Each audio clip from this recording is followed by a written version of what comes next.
¿Seguirán siendo insensibles los ministerios públicos en delitos contra las mujeres? Entrevista en el año 2008 de Anabela Peset, conductora en Bajo Lupa Canal 40. Fuiste fiscal pues en dos delegaciones importantes aquí en la Ciudad de México, en Coajimalpa, en la Miguel Hidalgo.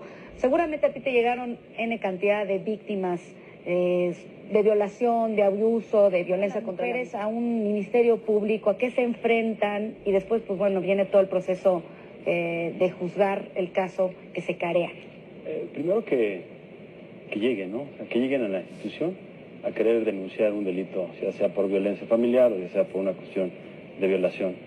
En la experiencia que tengo ahí en la Procuraduría, la que tengo catedrático, nos hemos dado cuenta que son las personas muy allegadas a ellos, los que cometen el delito en caso de la violación. En el caso de la violencia familiar, que puede ser un detonante, muchas veces llegan, pero con la intención de que quieran hacer la denuncia, la averiguación previa. El detalle es que muchas veces nuestro personal o el personal donde yo estaba adscrito no es muy sensible. Es decir, la persona llega con un gran problema y un gran trauma y yo creo que su problema es grandísimo. Y en ese momento como que lo tomamos o lo toman muy a la ligera los ministerios públicos. Y en un problema tan sensible como puede ser uno u otro delito, necesitaríamos primero que nada convencer a la víctima de que quiera hacerlo. Y una vez que ya se convenció de que quiere denunciar, ahora ahí viene un trato específico y especial. O los hombres inclusive, ¿no? Deciden o a veces no denunciar el delito de violación. Bernardino, tú como fiscal, que te has enfrentado como exfiscal a ese tipo de delitos, ¿cómo ves? Aquí la cuestión es la decisión de obviamente la mujer, ¿no? O del hombre, como platicábamos, en el sentido de que al principio lleguen, o sea, que lleguen a la Procuraduría.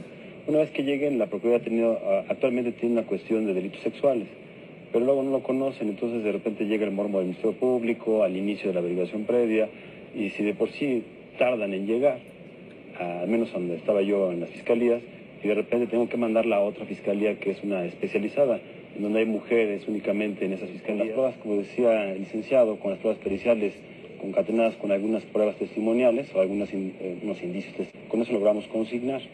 Obviamente ya al juzgador le tocará ver ese tipo de indicios o cuestiones que nosotros indicamos para la consignación. Hay algunas maneras de evitarlo, creo que son las redes de monitores, etcétera, etcétera, pero aún así existe ese riesgo, ¿no?